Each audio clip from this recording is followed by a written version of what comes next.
Hi, this is Cassie Love, and I've talked a lot with other disabled people in forums lately about the unemployment situation in America and difficulty finding jobs. And you may know that the disabled population has a higher unemployment rate than non-disabled people. In America, the unemployment rate is somewhere between 9 and 10%, depending on which state and region you live. But for the disabled population, the unemployment rate is something closer to 16%. And that can be attributable to many barriers which face disabled people that maybe non-disabled people don't face, such as increased transportation issues related to a disability. And sometimes when you have a disability, you don't quite understand how your limitations and capabilities can fit into a work environment. And there's also various other factors, and those differ from person to person and obviously depending on the type of disability you have. So I wanted to talk about self-employment among the disabled population because it's something I find myself often referring other disabled people who are either unhappy with their present job situation or are unemployed and looking for a way in which their disability can fit into the business world. So there are many advantages to self-employment if you're disabled. For me, I blog, so transportation isn't an issue. Since I'm legally blind, it is always an issue for scheduling doctor's appointments or having to go somewhere out in public. But in working from home in an online business, it's literally as easy as walking from your bedroom in the morning to your home office. So not dealing with that transportation barrier if you're a disabled person, and that can be the greatest barrier if you have a physical disability, then that's really great having that freedom. And there's a lot of other freedoms in owning your own business when you're disabled.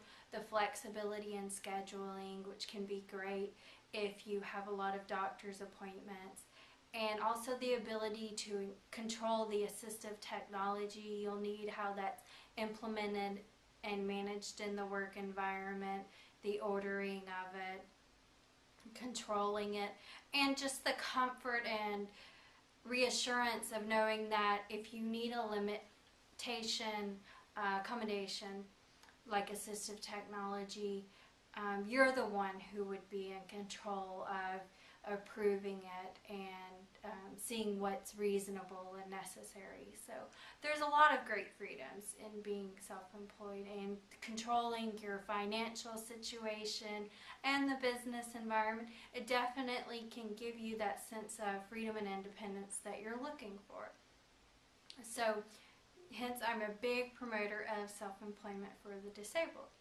And you may also know that disabled people are more likely than non-disabled people to own their own business. For the non-disabled population, business ownership is somewhere around 8%, but for disabled people, it's closer to about 14.8%, so about twice as many disabled people compared to non-disabled people own their own businesses. And that's likely attributed to a lot of the factors that I listed before, that if you have a disability and you're not quite sure how you might fit into that outside working world, you can make your own niche and something that you know definitely will work for you. Use your talents with your limitations and capabilities. So I want to talk briefly about a lot of resources if you do find that self-employment is the thing for you and the best way to manage your disability and have that work environment freedom.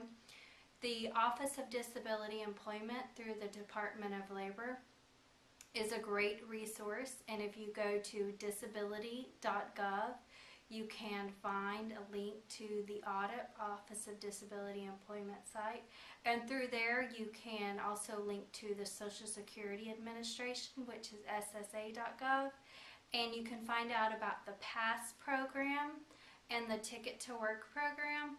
And the PASS program allows you to save if you're, for most disabled people who receive SSI or Social Security disability benefits, it will allow them to save for the purchases of things like if you wanted to start your own business, say a printing business, and you needed to save up for a piece of equipment, then it allows you to set aside the funds that you would need to purchase that equipment without it affecting your benefits.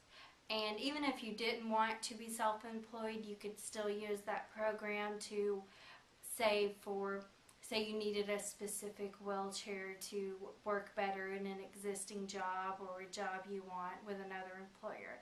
So the PASS program is something really great you can find through the Social Security Administration, and your vocational rehabilitation counselor, if you have one, can help you fill out the application, and they can also help you make a business plan if that's what you wanted to use the PASS program for.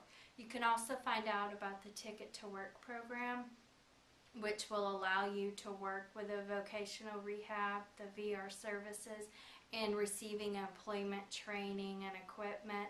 And that's really great if you want to be self-employed, because the VR office can help you design that business plan and maybe even help you with the purchase and setup of equipment that you need to get your business started. The Small Business Administration is another great resource you can find on the disability.gov site.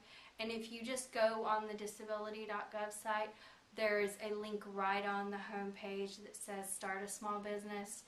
And they list a lot of the statistics that I did, saying that starting a small business is a great option if you're disabled and you can't find work, or even if you just want that freedom to transition from that work environment to owning your own business. It's very possible and doable, and they list various resources on there. And one more resource I wanted to mention is the Startup USA site. And through the Startup USA, there's some great tutorials and links I'm going to give you that you can also access through disability.gov. And they do some great video PowerPoint presentations.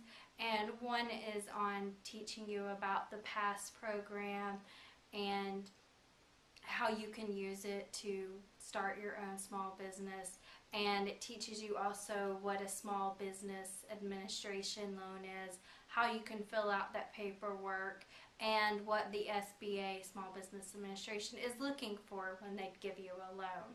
So those are some great resources. Again, I greatly encourage you to be an entrepreneur if you're disabled. I think it's a wonderful job. It's the best way to make sure you have all the disability accommodations you could want, which I know that's a restraint for people who are disabled. Sometimes they just have that fear that employers might never understand, or maybe you're afraid of working around all other employees who you don't feel would have disabilities and maybe not be understanding or accepting. So I hope these resources have helped you. Please comment on the video and let me know what you think about self-employment for the disabled. Thanks.